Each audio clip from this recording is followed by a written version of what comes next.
The Marxist theory of ideology is extremely contentious, not least because it is tied to socio-economic hypotheses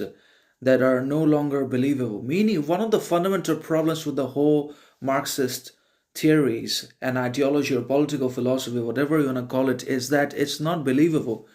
practical, reasonable, rational, analytical, anyways, under any circumstances, situations, conditions. Though it tells truths, it has hard hitting truths and realities about itself. Inside of the theory, it makes sense. It's painfully truthful and true in many of its assertions and statements regarding the exploitation, corruption, manipulation present inside of the state,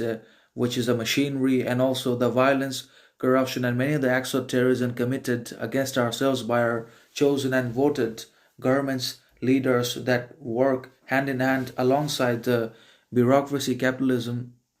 and globalism. So we have been hijacked, penetrated, and our riches stolen, opportunities gone, our growth, progress, learning, elevation vanished, removed from the society, not just because of the political leaders that we have voted into power that are in place now, but also because of the globalists, atheists, capitalists, materialists, objectivists that prioritize nothing, no faith, no religion, no God, but only advantage, merit, selfishness, benefit from ourselves, from our riches, opportunities. They have all the wealth, riches in the world because they are materialists, because they have no feelings, emotions, anyways, and all that they are going to do is provide ourselves with more and more pain and burden in our lives to fulfill our ends, to realize our ambitions, to basically seek more and more ambitions, and success in our lives will be more and more difficult because of the presence of globalism, capitalism, and bureaucracy inside of the state,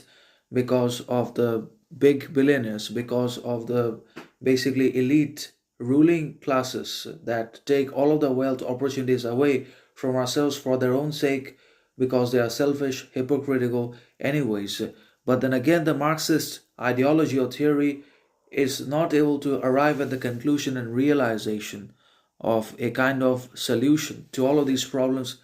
or its own problems. It does not recognize. It persists in its own theories and affirmations all the time. It does not dial back its extremism. And the Marxist ideology also has not been able to provide ourselves with lasting conclusions and powerful, permanent resolutions to the external chaos, outside discrimination, public torment, injustice, inequality that we're all facing, that we're all confronted with, and that we have all been systematically subjected to by our